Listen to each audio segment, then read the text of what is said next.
Good evening, and welcome to the 6 o'clock news. I'm your anchor, Thor, but not complaining. Tonight's top story: a man swallowed whole by a whale escapes by running all the way to the end until he's all pooped out. In other news, I go over to our co-anchor, Minnie. Puzzle, Minnie! This just in from our detachment vehicular transpondent. Thousands of people everywhere complaining of vague symptoms. More on this story from our DVT, Embolism. Many people are complaining of dyspnea, chest pain, chest discomfort, cough, palpitations, wheezing, hemoptysis, tachypnea, and even syncope. With all these vague symptoms, a medical provider's differential diagnosis needs to be broad and should include a pulmonary embolism. The most common cause of a PE is an emboli from a deep vein thrombosis, or DVT. Here in the calf, part of the clot that forms breaks off and travels to the heart, where it passes through the right atrium and ventricle and into the pulmonary vasculature. It then becomes lodged and blocks blood flow distally, causing the symptoms mentioned previously. There are other forms of emboli, such as the following: fat emboli, air emboli, and foreign body emboli. But an emboli from a DVT is by far the most common cause. Back to you, Minnie. Thank you, Em. According to our sources, the risk factors for DVT can be explained through Virchow's triad. They include venous stasis, hypercoagulable state, and endothelial injury. Of these three, the most prominent is venous stasis. And we'll be right back after this short commercial break.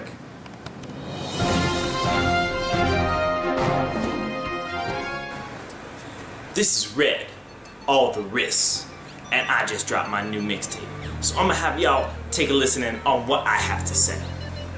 So, I've had recent chemotherapy for an underlying malignancy. I had CHF from IV drugs, crack those hyperlipidemias. I've been prolonged immobilized due to my recent obesity from oral contraceptives. I've had PE or DVT post-operatively due to my recent surgery. Postpartum wasn't all that great due to my pregnancy as of late. Caused so much trauma to my legs, gave me a case of varicose veins.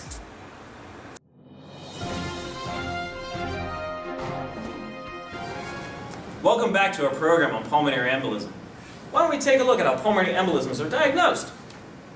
On a plain chest x-ray, one might find atelectasis, infiltrates, pleural effusions, Western mark sign, and Hampton's hump. Helical CT angiogram is the initial diagnostic study of choice when a patient presents complaining of a pulmonary embolism. If a CT is contraindicated for any reason, a ventilation perfusion scan can be done as an alternative. Pulmonary angiography is the gold standard diagnostic study. However, it is very invasive, so it is only performed when there is a high clinical probability and negative non-invasive studies. Thank you for that, Thor. After diagnosis, treatment is what many of our viewers will be most concerned about. The first item of business in the treatment is to anticoagulate the patient with either heparin or warfarin. Low molecular weight heparin may also be used, as it is just as effective as an option. Patients may have to remain anticoagulated for as long as up to 12 months in order for therapy to be effective. Thrombolytic therapy is another modality of treatment that can be used, although it comes with a 10-fold increased risk of intracranial hemorrhage when compared with heparin. Depending on the size of the pulmonary embolism, pulmonary embolectomy may be indicated over the other treatment options. Prevention of these deadly thrombus missiles is prevention of DVT, such as anticoagulation, not sitting for long periods of time, and use of compression stockings. Thank you for watching, and be sure to tune in tomorrow as we discuss the new controversial children's book with our beloved character, Heart Failure Man. As we discuss, I don't know why, his heart will not try. Perhaps he'll die. Thank you, and have a good night.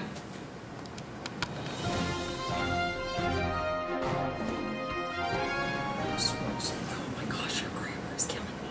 What? The first item of business in the treatment is to anticoagulate the patient with heparin and warfarin. Venous missiles? Yeah, why not? I mean, you spice it up in the news all the time, right? Just go Venous missiles. Just go with it. We'll roll with it. Do you not like my description of them? They're missiles, they kill you. First of all, the word is missiles, not missile. Missiles, where you get Missiles, missiles? because Say missile, you'll sound like an idiot. That's Italian. Prevention of the DVT is a formation, such as anticoagulation and not a The certain... missiles. Prevention of these deadly venous missiles is prevention of DVT formation, such as anticoagulation, not sitting for long periods of time, Cállate. and use of compression stockings. Go real tight on the leg like this.